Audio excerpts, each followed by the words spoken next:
દાહોદના ડબગર સમાજની મહિલાનું સારવાર દરમિયાન મૃત્યુ નિપજ્યું, પરિવારજનોનો આક્ષેપ આરોપ. દાહોદની એક મુખ્ય હોસ્પિટલ ઝાયડસ હોસ્પિટલના સારવાર દરમિયાન મોત નિપજતા અનેક સવાલો. ઝાયડસ હોસ્પિટલમાં મહિલાના મોત મામલે આરોપ. ગોધરાની મહિલા છેલ્લા કેટલાય દિવસોથી ઝાયડસમાં સારવાર લઈ રહી હતી. ઝાયડસમાં મહિલાના પેટના ભાગે 2 વખત ઓપરેશન કરાય અને ઓપરેશન બાદ મહિલાને આઈસીયુમાં રાખવામાં આવી હતી. આઈસીયુમાં છેલ્લા કેટલાક દિવસથી મહિલા સારવાર લઈ રહી હતી. મહિલાનું આજે મોત નિપજતા પરિવારમાં માતમ છવાયો હતો. મહિલાના મોત મામલે હોસ્પિટલના અધિકારીઓને પૂછતા તેમની ભૂલના કારણે મહિલાનું મોત થયું હોવાનું પરિવારે આરોપ મૂકી જણાવ્યું હતું. પરિવાર મહિલાની ડેડબોડી ન સ્વીકારી જવાબદાર ડોક્ટર સામે કાર્યવાહી કરવાની માંગ પર અડ્યો અને ઝાયડસના જવાબદાર ડોક્ટરોએ મહિલાના મોત મામલે લાગેલા આરોપ નકાર્યા. ઝાયડસ હોસ્પિટલે મહિલાની ડેડબોડીને પીએમ અર્થે મોકલી. પીએમ રિપોર્ટ બાદ સમગ્ર મામલો જાણવા મળે તેવું ડોક્ટરે જણાવ્યું. મહિલાના મોત મામલે પરિવારનો હોસ્પિટલમાં આક્રંદ. શિખાઉ ડોક્ટરની લાપરવાહીના કારણે મહિલાનું મોત થયું હોવાના પરિવારના આક્ષેપ. રિપોર્ટર શ્રીકાંતભાઈ કે વહોનિયા.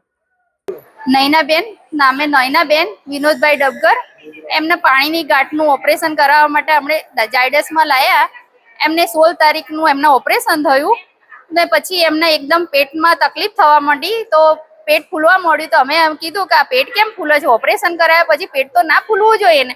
તો આ લોકોએ સીટી સ્કેન કર્યું, સોનોગ્રાફી કરી, એમાં ખબર પડી કે આંતરડા પર આ લોકોએ કટ મારી દીધો છે ઓપરેશન કરતી ઘડી, તો એનું ઓપરેશન કરવું પડશે. આ લોકોએ કબૂલ કર્યું છે કે હા અમારાથી જ કટ પાક્યો છે. 4 પછી ઓપરેશન કર્યું ત્યારે ખબર પડી કે 4 કટ મારી દીધા છે. એનું ઓપરેશન કર્યું ને ઓપરેશન કર્યા પછી ડાયરેક્ટ જ એમને આઈસીયુમાં જ ભરતી કરી દીધા ને વેન્ટિલેટર પર મૂકી દીધા. આ દિન સુધી વેન્ટિલેટર ને આજે કહે છે કે એમનું અવસાન થઈ ગયું. તો અમારે શું કરવાનું? એમના 3 બાળકો નાના છે. બાપ 7 વર્ષ પહેલા ગુજરી ગયા ને માં આજે ગુજરી ગયા. બાળક અનાથ થઈ ગયા. એમનું કોણ છે આ દુનિયામાં? બાપડા કોઈને અનાથ થઈ ગયા. બાપ બે જ. અમારો ન્યાય જોઈએ છે. બાળકોને માં કોણ લાવશે, બાપ કોણ આવશે એમના માટે? એમનું કોણ આ દુનિયામાં? અમારે તો ન્યાય જોઈએ છે બસ. નયનાબેન હાથે જે અન્યાય થયો છે એ ન્યાય જોઈએ છે અમારે તો બસ. અમારા સીઓ જોડે વાત થઈ હતી તો સીઓ એ કીધું કે હા અમારા સ્ટાફથી જ ભૂલ થઈ છે એવું એમને કબૂલ કર્યું હતું કે હા અમારા સ્ટાફથી ભૂલ થઈ છે એવું કબૂલ કર્યું હતું.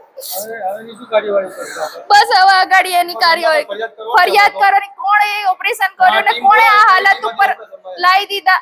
બસ એમાં તો આ ન્યાય જોઈએ છે બસ. અમે અહીંયાથી આજે નયનાબેન અવસાન પામ્યા એવું જાહેર કર્યું છે. અમે અહીંયાથી લાશ ઉઠાવવા માંગતા નથી. જેને ઓપરેશન કર્યું એમને અમારા આગળ હાજર કરો બસ.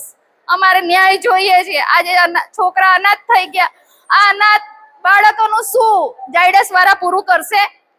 ઝાયડસ સરકાર પૂરું કરશે? ઝાયડસ જિમ્મેદારી લે છે અનાથ બાળકોની?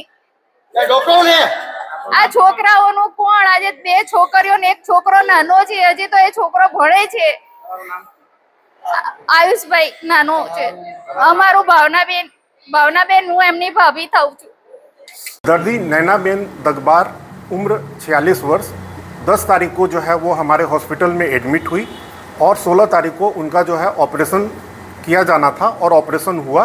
उस ऑपरेशन के बाद 6 दिन के बाद जो है ऐसा लगा कि जो है ऑपरेशन में कुछ एक प्रॉब्लम हो रही है, पोस्ट ऑपरेटिव कॉम्प्लिकेशन हो रही है. उसके लिए जो है हम लोग ने जो है 22 तारीख को जो है दूसरी बार ऑपरेशन किया. उसके बाद पेशेंट जो है दूसरी बार ऑपरेशन करने के बाद बिल्कुल स्टेबल था. 4 तारीख तक जो है बिल्कुल स्टेबल था, सब कुछ बढ़िया से था. और हम लोग ने जो है 5 तारीख को सडनली उनका जो है हार्ट रेट, बीपी और जो है शुगर वो लो हो गया, जिसको हमारे डॉक्टर ने बढ़िया से संभाला. लेकिन सब कुछ करते हुए भी शाम तक उनकी जो है वो पेशेंट कोलैप्स कर गई. और ये आधार जो है निराधार है कि कुछ डॉक्टर से इंजरी हुई है. हमारी जांच चल रही है, हॉस्पिटल की अपनी जांच है और वो जांच आने के बाद सत्य सबके सामने आएगा. तो जो है ઝાયડસ हमेशा से सेवा करता आया है दाहोद जिला की और आगे भी करता रहेगा. सर, परिवार का ऐसा आरोप है कि आपके सीईओ है, उन्होंने कबूल करा है कि ये पेशेंट हमारे डॉक्टरों की गलती की वजह से डेथ हुई. ये आधिकारिक सूचना नहीं है. सर, दूसरा भी आरोप है कि बहुत दिनों से इनको आईसीयू में रखा गया था और आज मृत घोषित करा.